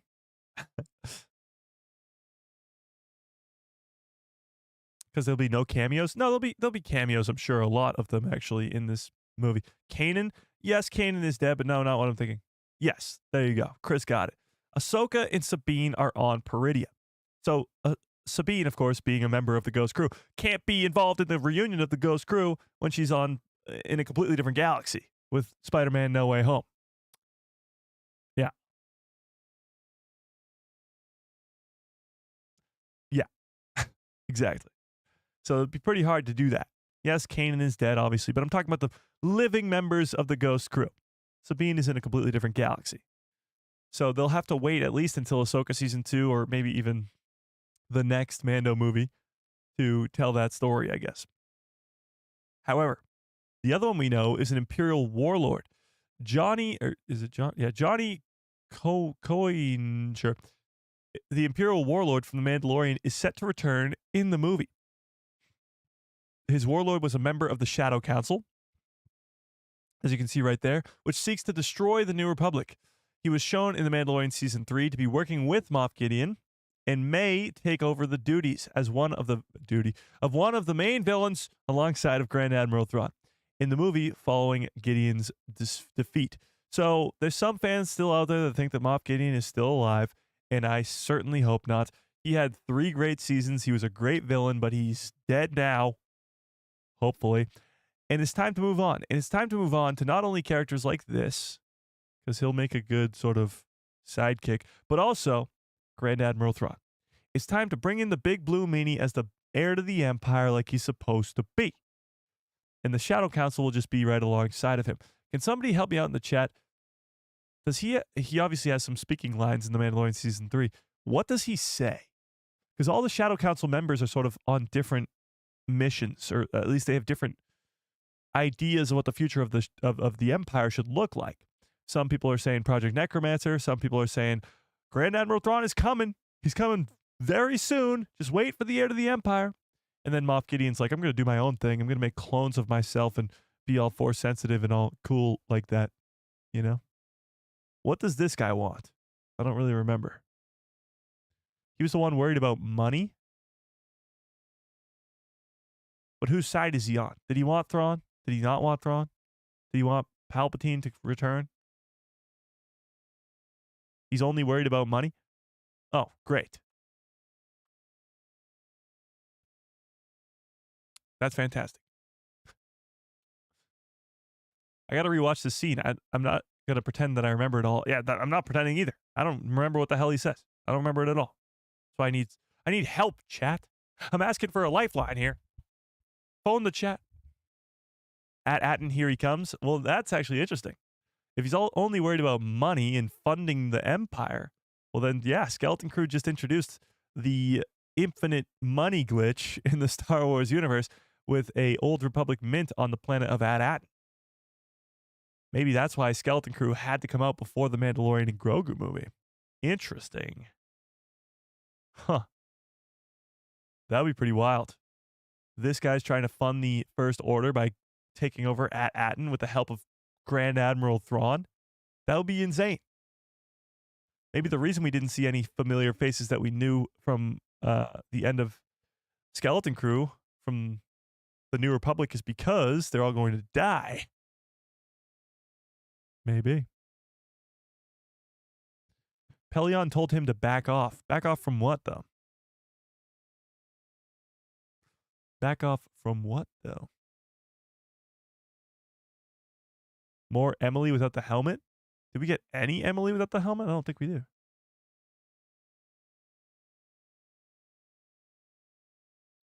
Then Wim will have to have grown up and join the resistance to get them off planet. That's true. They would have to get the skeleton crew guys off planet. True. True. Season 3 deserves more love. Oh, absolutely. I think Mando Season 3 just gets a lot of crap because it's not as good as Season 2, which is pretty hard to do. Obviously, Season 2 is a freaking masterpiece, but Season 3 gets too much crap. I agree. He wanted to attack the hyperspace lanes. Interesting. Huh.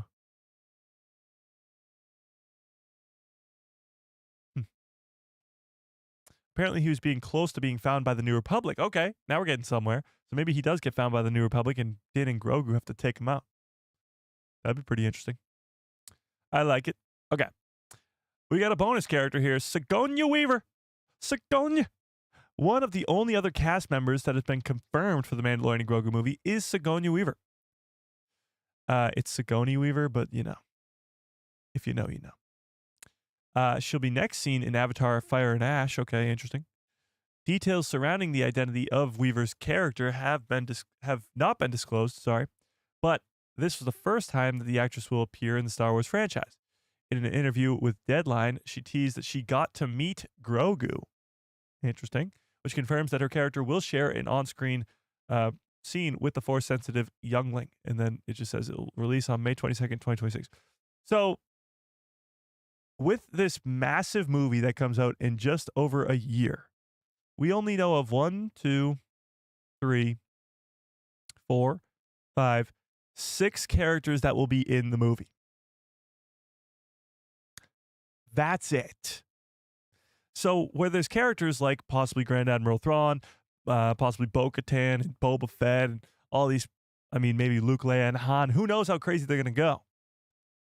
But with all that possibility, with setting up Grand Admiral Thrawn as the heir to the Empire and all that crazy stuff, we only know of 6 characters that are going to be in the movie. And honestly, 2 of them are the main title of the film. And the other 4 are like, okay, they're just there. Like Stinky the Hutt. Okay, sure. What's he gonna do? This Imperial warlord guy? Okay, sure, fine. What's he gonna do? You know? Sigourney plays young Leia? You heard it here first? No, I don't think so. I mean, she's too old in this to be playing young Leia. She is going to be playing a New Republic officer from what we hear, though. But, no, not Leia. I don't think so. That would be crazy, though. That would be crazy. Can I get some good cups follow orders in the chat, please? Bumper.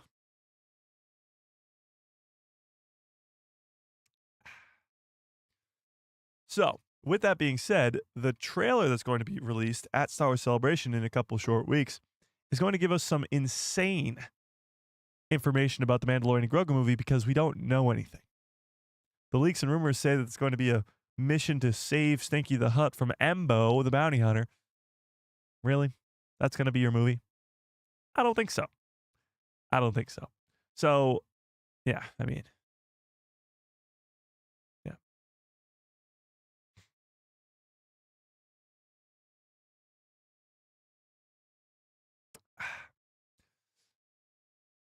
Okay. Let's go back to this for a second here. Oh, wait, what? So, okay, look, we got a little bit of a Andor Season 2 news, and then we have something very, very off topic, and then, yeah, we'll get there. Okay. Let's do this. Let's do this first. So, Andor Season 2 news. This is happening on April 10th. So in 9 days from today, there's going to be this. It's going to be a sneak peek screener of Andor on April 10th at 1800, which is just 6 p.m. in London. The cast attendance will be Diego Luna, who's casting Andor, Stellan Skarsgård, which is Luthen, Genevieve O'Reilly, which is Mon Mothma, Adria, which is Bix, Kyle, which is Cyril. Don't know who this is. And Denise is Dedra. Ben Mendelsohn and Tony Gilroy. And I don't know who this is either. Sorry. Okay. But there's going to be a sneak peek screening on April 10th, in 9 days from today, in London. So I'm obviously not in London. If any of you guys are or near it, you can go watch this, but this is pretty cool. They know they have a winner here with Andor Season 2 because of the way they're marketing it. And because of obviously the way that the hype is growing like crazy. They released the trailer. It goes straight to #1 on YouTube. Straight to #1 on trending for like the next 3 days. They release another trailer weeks later. It goes straight to #1 on YouTube, trending #1 for a couple days. They know that there's something big coming with this show. And they're going to use Star Wars Celebration, obviously, to hype it up, much like they did with Jedi Survivor with last Star Wars Celebration. Yeah. So, where there's sneak peek screenings, there's leaks, there's rumors, there's not video, but usually there's a bunch of people who go, okay, this happened. And obviously they're not going to show the crazy stuff, but they'll probably show the beginning of the first episode or something like that. Yeah.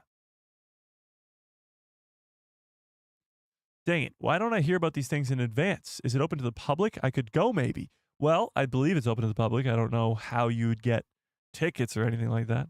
But this is your advance. What do you mean? This is 10 days in advance. I'm trying my best over here. Yeah. Sad I live in a crappy country where they don't pop.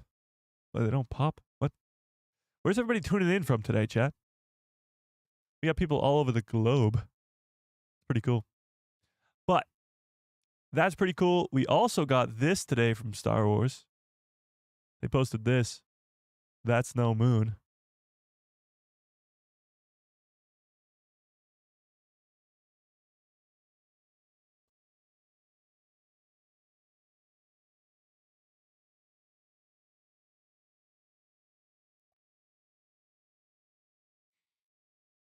Oh, you guys can't hear this. Hang on, chat. You can't even hear this. Well, I'm just sitting over here looking like an idiot. Okay, let's unmute that. Let's try it again. That's no moon. It's a space station. The day's coming soon when it will be unleashed. There is no better name. We call it the Death Star.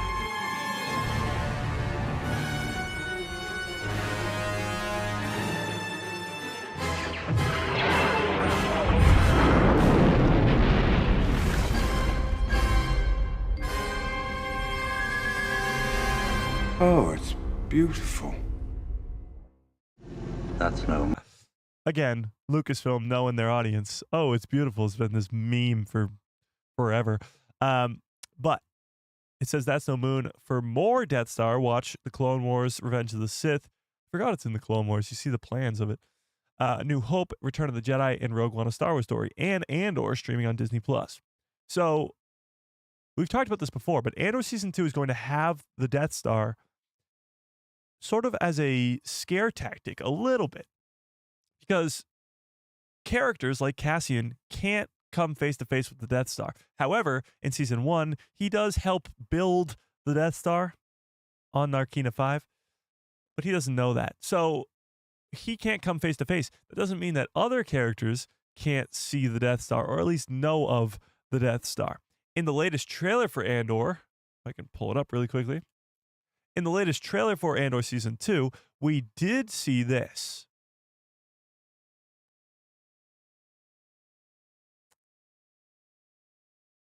Is this the one? No. This one. Yeah.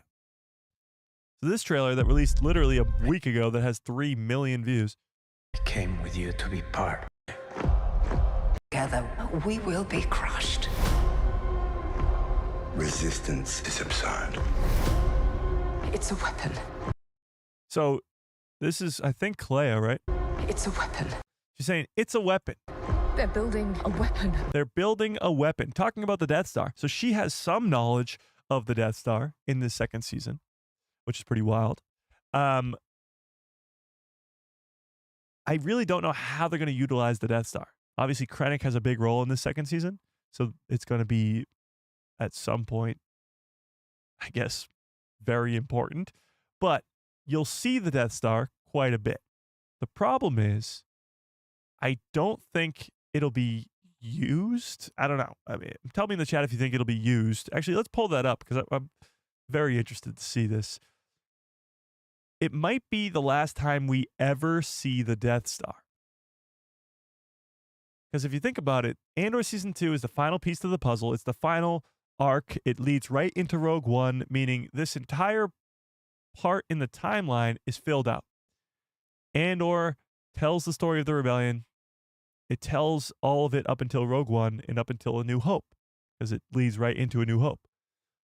Rebels, on the other hand, tells the story of a different side of the rebellion as well, at that same time.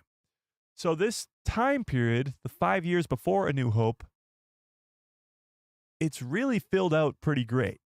So I don't think we may ever see the Death Star, at least in action, again, after Andor Season 2. So my question to you is, do you think the Death Star will be used in Andor Season 2?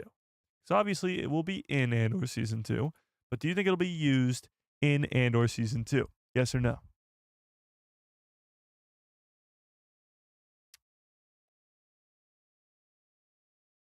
Every streaming platform is paid to stream. There's no reason to dislike just one. I have subbed to a few of them. What do you mean? I'm confused. Yeah.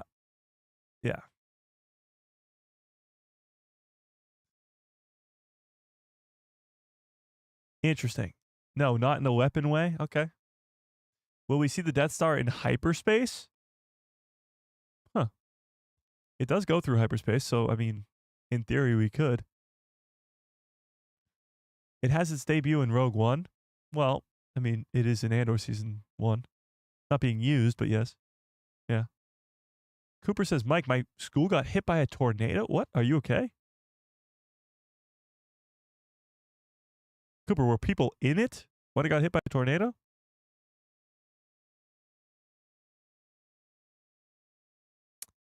Well, I hope you are okay and everybody else is okay. That's crazy. No, because it was sort of revealed in the New Hope movie. True, but it's also used in Rogue One. You know? So, yes, it's obviously debuted, I guess, to the rebellion, or at least to Leia, in A New Hope by blowing up Alderaan, but it's not,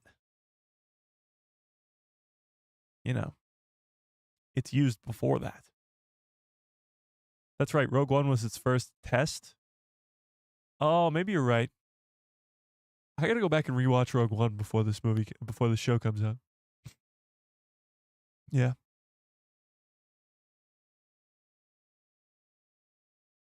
Oh, well, that's good, Cooper. At least you guys are okay. Jeez, that's crazy. The roof fell in. That's wild. And the super laser isn't finished until the beginning of Rogue One. Okay, so it's probably not going to be used, I guess. I mean, unless there's a test run or something like that. But it might be the last time we ever actually even see the Death Star in Star Wars, which is pretty wild. Yeah, I do remember that now. On Jeddah, they use it as a test at first. Test it out. But they could have done another test before that. I wouldn't mind seeing the Death Star blow up in Andor Season 2 as long as no rebels die. Oh, seeing the Death Star used to blow up something in Season 2? Okay. Okay.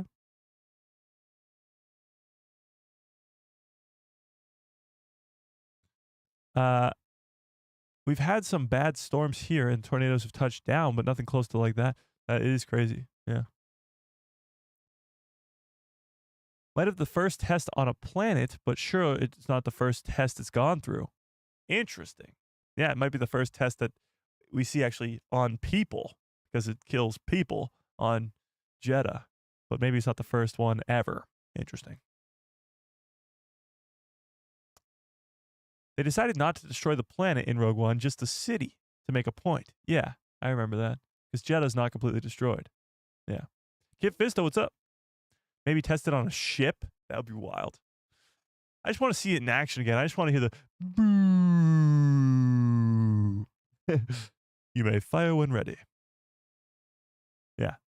That's all I want to see. Yeah, that'd be cool. How would no one die in the Death Star test?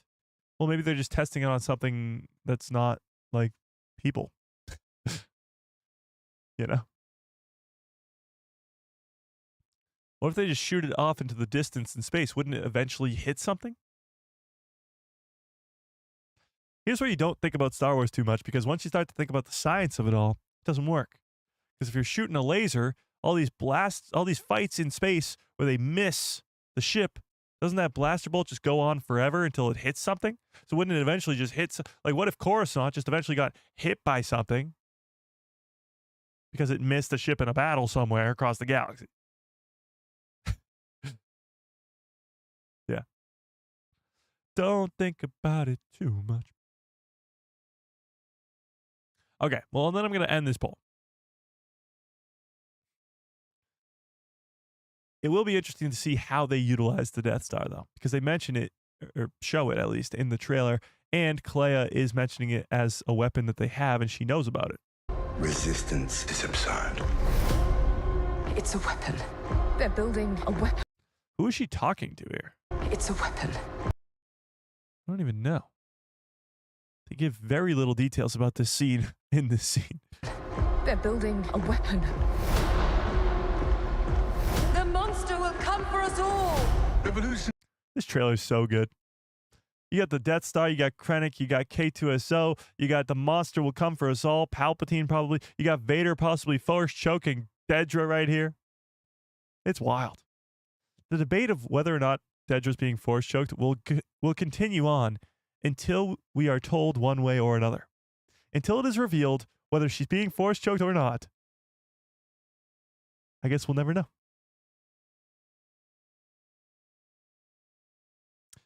Okay, so we do have one more thing I want to get to here, but I want to give you guys a sneak peek at the what if I'm working on. If you guys want. I mean, I don't have to. But I was very, very excited with the idea that I came up with the other day. And well, let's just say I want to show you guys so badly. So the what if is currently in its early stages. I'm still in the first sort of 2.5 minutes. And it's probably going to be about 10, 15 minutes. I'm hoping. But we are doing a bunch of new things on this what if. So it's, I'm excited. It's nothing like I've ever done before on the channel. We're using a bunch of different technology that we got now that I've sort of done weeks and weeks and weeks of research on and sort of lost my mind staying up really late. Just, it's a whole thing. But yeah, I'm going to give you guys a sneak peek into that in just a second. But first, let's take a look at this. We got a new leaked images for the next Star Wars game. So a little while back, it was revealed that there's going to be a new Star Wars game that will be revealed at Star Wars Celebration. A new Star Wars video game is set to reveal next month, or this month now, because this was a couple days ago, and is in development from Respawn and Bit Reactor. A full reveal will take place on April 19th at Star Wars Celebration, and the only thing we know officially is that it's a turn-based game play. A few weeks ahead of its big reveal, the first images for this game have been leaked online, offering a glimmer of what the characters you'll play as and against in the new title. The images look to show players seemingly able to control a party featuring both Jedi and Mandalorians, and you'll also use droids in some capacity. Bit Reactor features veterans that worked on XCOM games, and the inspiration can clearly be seen in these images. Mandalorians can be seen taking over as they plan out their attacks. Okay, Let's take a look at this. Oh, Bo-Katan. Interesting. So take a look at this. What is this website we're on? bsky.app. What is this? I don't know. But here are our images. So you can clearly see a Mandalorian here. Maybe, oh, Bo-Katan right there. Bo-Katan. That looks like Paz Vizsla there too. Is this a Mando game? Well, that's a clone trooper. Hang on, what? What is this game, Chad? I don't know, but that's our first image. You got a Jedi over there fighting against a clone trooper. That's a Clone Wars ship. What is going on here? Characters, you got a droid. Bo-Katan clearly there. Is that Ahsoka? Or just another Twilight Jedi? What is this game? What the hell? Well, first of all, it looks pretty cool. Doesn't look like it's sort of like a Jedi type game where the graphics are supposed to be extremely cool, and it's sort of it's a, I guess, a turn-based tactic game like it's revealed to be. This is pretty interesting. I don't really know when it takes place in the timeline here. You got clone troopers, I guess maybe right after Order 66, and your Mandalorian's helping a Jedi? Possibly? I really don't know what's going on here. Yeah. I guess. I have no idea. But the droid looks like Lola. Yeah, this droid right here. Lola, right there. True. That's pretty cool. I don't know really much about it, but there you have it. That's the game. And,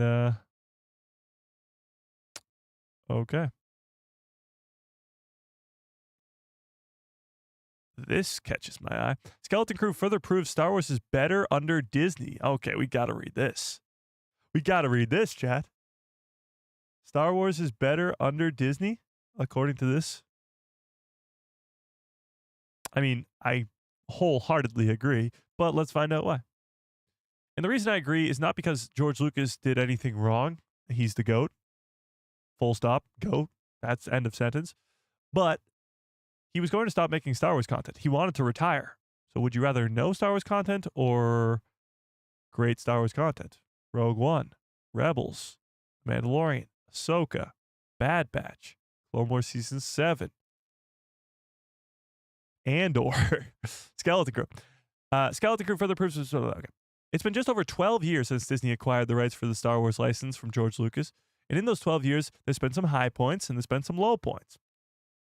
But it has become increasingly obvious that the franchise is in its best place it's been since the original trilogy ended in 1983. What do I always say, chat? What do I always say? It's the greatest time to be a Star Wars fan. Right now, it is the greatest time to be a Star Wars fan. You can go back and watch all of the original trilogy. You can go back and watch the prequel trilogy. You can go back and watch whatever the hell you want. And you can also look forward to what's to come. Star Wars Celebrations in 17 days. Andor's in 21 days. The Mandalorian and Grogu movie's coming. Ahsoka Season 2 is coming. The best time. And this article agrees.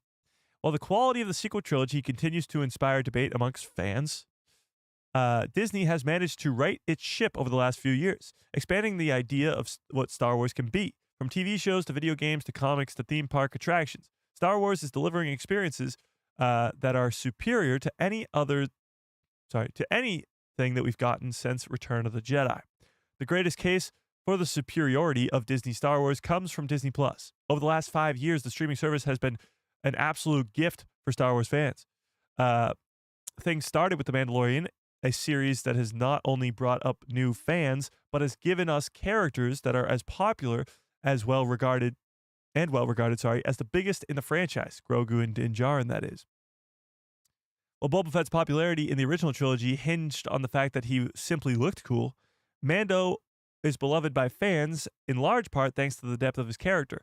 Din Djarin also gained a well-earned reputation as the galaxy's greatest dad, and his relationship and his relationship with Grogu is unlike anything that we've seen previously in the Star Wars canon. As a result, Din and Grogu are everywhere now. From action figures to holiday light displays, the two characters caught on in a way that we've never saw with Jar Jar Binks, Mace Windu, or any of the other prequel-era faces. That's actually really true. With the prequel trilogy, although I really love the prequel trilogy, don't get me wrong, Revenge of the Sith is my favorite Star Wars movie of all time, it almost misses with, like, the toys to an extent. Like, the original trilogy, you had stuff like the Rancor, or like a Wampa or a Tauntaun, like Luke riding a Tauntaun, or even the Sarlacc pit, or just stuff like that. Death Star thing. Like, I feel like with the prequel trilogy, the toys were sort of lacking. I don't know. Maybe I'm wrong. But the Mandalorian and Grogu movie definitely has the toys. I mean, Grogu is everywhere. Not only are the Star Wars shows giving us new fan favorites to root for, they're also expanding on the themes of that George Lucas explored, while outdoing the creator's work itself. I don't know about that, but we'll see. In the prequel era, George Lucas set out to tell a tale about the growth of fascism while using the rise of Palpatine as a metaphor for the Iraq War. Again, not very true. Subtlety has never been George Lucas's strong suit, though. And while the message for those movies has aged well, the films are brought down by the cheesy elements. Disagree. In its debut season, Andor has given us the startlingly dark take on the war between rebels and the Empire.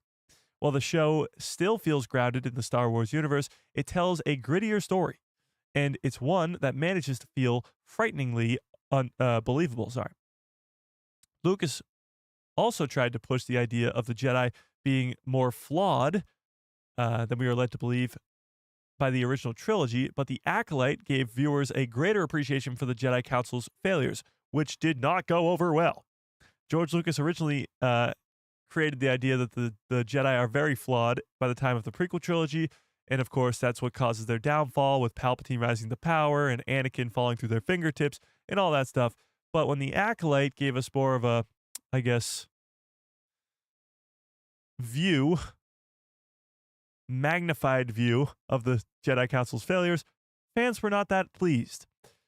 Rather than highlight the bureaucratic red tape the Jedi found themselves trying to navigate, we actually got to see their mistakes and their failures that left an opening for Palpatine's rise to power. Yes. Another reason to like The Acolyte, in my personal opinion. It is a little too early as to whether or not Skeleton Crew will have that same lasting appeal as Andor or The Mandalorian, but the show's existence proves that Disney is willing to expand what creators can do in the Star Wars universe.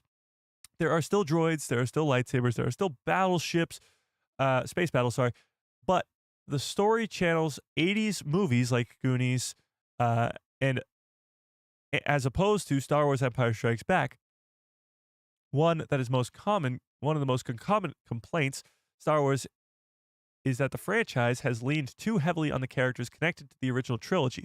Skeleton Crew abandons all of our previous favorite characters from the brand new cast. That is true. Skeleton Crew has 0 fan favorite characters. Zip. Nada. And it works. I mean, Skeleton Crew is this fan-frickin-tastic show. It almost seems like fans forgot about it very quickly because people stopped talking about it and immediately started talking about Andor Season 2, which is the next project. But Skeleton Crew is a fantastic story, and it doesn't rely on any legacy characters. It doesn't rely on anything to be that good, which is pretty great to see. The largely warm reception to the series, Skeleton Crew of all the Disney Plus shows has the greatest reception from the Star Wars fandom. But the largely warm reception for the series proves that strange and interesting things can be done with the franchise, and that's been a common thread in Disney's ownership of the brand. While Skeleton Crew is the most recent example, Star Wars Visions has also given creators more liberty with the themes and concepts of Star Wars. This is a perfect example.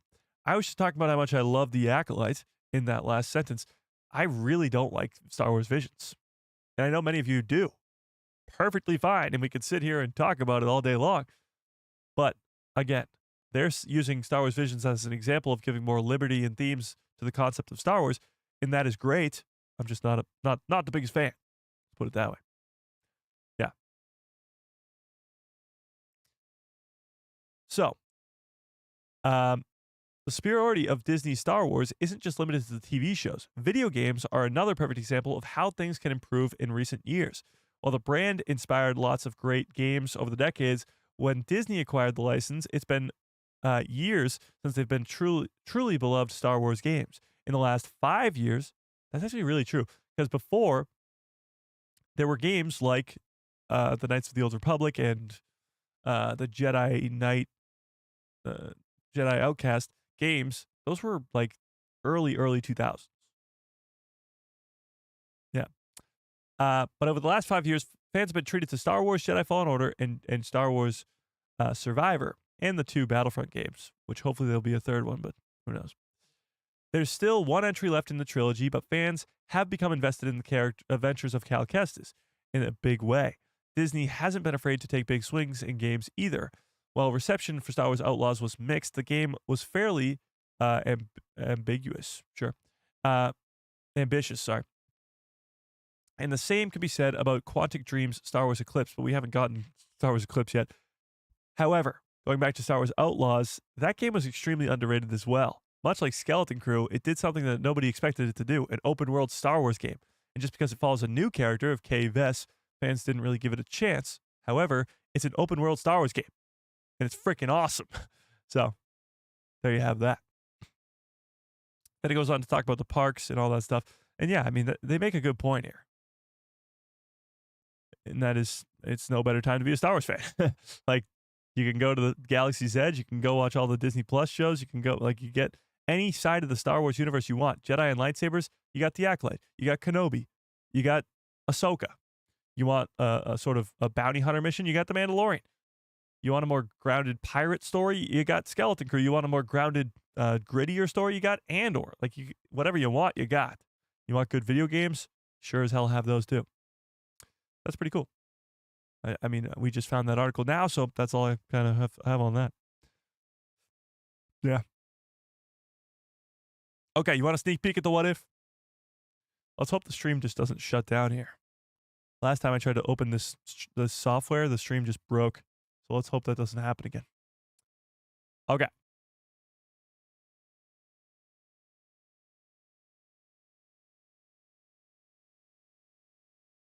Come on. Stay alive here, Chad. Stay alive. I think we're good. All right. Here's what we're going to do. So, let me explain myself first. So, this what if kills R2-D2 and C-3PO. So, the what if is what if R2-D2 and C-3PO didn't make it to Tatooine with the Death Star plans? What if they didn't make it to Luke? Luke doesn't find the Death Star plans, doesn't hear about Obi-Wan, doesn't go find Obi-Wan. They don't go to the cantina and find Han Solo. They don't go off to the Death Star, rescue Princess Leia. None of that happens because R2-D2 and C-3PO get blown up in the escape pod before making it to Tatooine. So, I put myself in this story. I made a what if, I made this. It's me. So, that's me, and I talked to Darth Vader, too. We have a full-on conversation. But that's beside the point. So, that's me, and I talk here. So, I'm like, I need another voice for the narrator if I'm going to be actually a part of the story. I'm only got one scene, don't worry. You won't get sick of me. So, I came up with the genius idea late at night to have the narrator of my what if be the narrator of the Clone Wars. You know, the guy who goes, previously on, well, he doesn't say previously on. He goes, war on Geonosis. Like, he talks like that, sort of. So, I did a little work and, well, just take a look at this. This is the Star Destroyer blowing up C-3PO and R2-D2. But then, yeah, just take a look at this.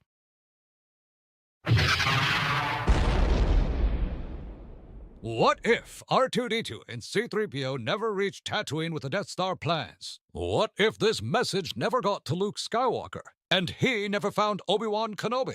What if they never teamed up with Han Solo, and they never saved Princess Leia from the evil Galactic Empire? You get the gist. you get the gist. So there's a lot more of that and some pretty funny things coming up. So, but that's your little bit of sneak peek there. Little sneak peek there for you guys. Since you're so patiently waiting for the next what if, that is what it will be. It's pretty damn awesome, if I do say so myself. I can't wait for you guys to see the whole thing. Still in the early stages, still trying to figure out how the ending is going to go, because obviously, might not be a happy ending in this one. Yeah, it's going to be pretty interesting, say the least. Yeah, pretty interesting. So that's your little sneak peek at that. There you have it.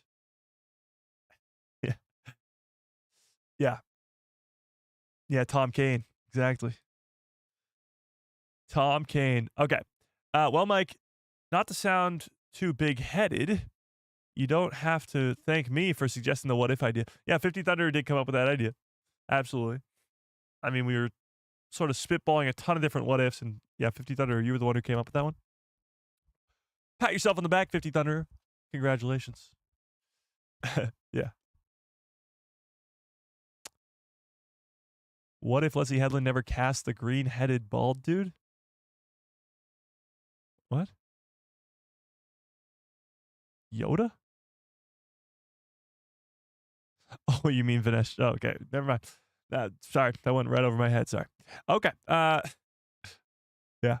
So that is the narrator of the what if that's coming out. I don't know when the what if's coming out, guys. It's taking a long, long time because I'm using all this new technology and stuff that I'm still learning to use. So hopefully within the next couple weeks. That's the goal. Yeah. Yeah. Okay, but I do have to get on out of here. I got to go finish up a short for today. The short for today is so cool. It's Star Wars characters then versus now from A New Hope. So yeah, just wait for that. It's pretty awesome. But that'll happen at 5 p.m. Watch out for a live stream every Tuesday, Thursday, and Saturday for the rest of your lives, and some videos in between as well. But until then, smash a freaking like on the stream if you have not already. Huge shout out to Darth Plagueis Lives. I hauled you for the very generous super chats memberships. Yeah, I know, I get it. It's April Fools. I tried to get you guys. I got a few of you, but you guys saw right through it immediately. As soon as I started talking about that stuff, you guys were like, "It's an April Fool's joke. It's an April Fool's joke." And I was like, I'm trying something here. I'm trying something. But I appreciate it. Yeah. So until next time, we are 3 weeks away from Andor Season 2. We are 17 days away from Star Wars Celebration. It's going to be quite the April. But until next time, I hope you have a great rest of your evening. Smash a freaking like on the stream if you have not already. And yeah, may the Force be with you. Always.